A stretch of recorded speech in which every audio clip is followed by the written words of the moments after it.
everybody has to come for the gorillas. But I did not know a lot about Rwandan culture. buri wese agomba kuza gusura ingagi. Mu by'ukuri nta byinshi nari nzi ku mateka y'u Rwanda n'ay'Afurika uretse make twigaga mu mashuri yisumbuye. Ariko aho ngereye mu kiruhuko cy'izabukuru nihaye intego yo kumenya imico y'ahandi n'uburyo abantu mu buzima babana kandi buzuzanya.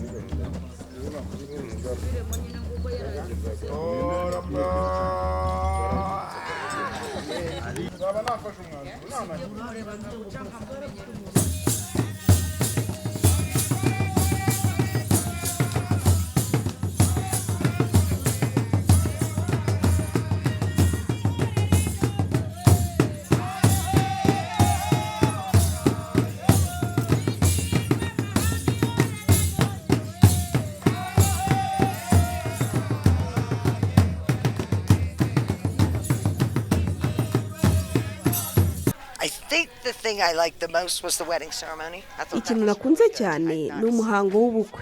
Byari byiza, ni ubwa mbere mbibonye. Ibi byatumye ngira ishusho nyayo y'umuco nyarwanda.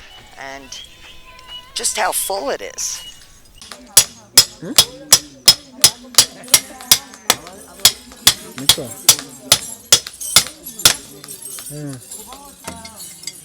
Nico.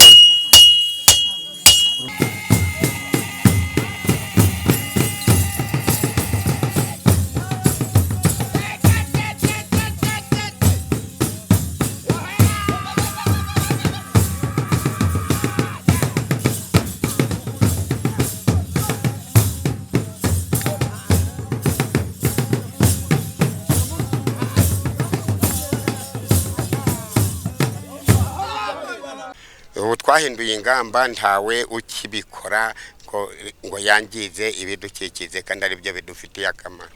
Ndabona amafaranga ha nje guhaha.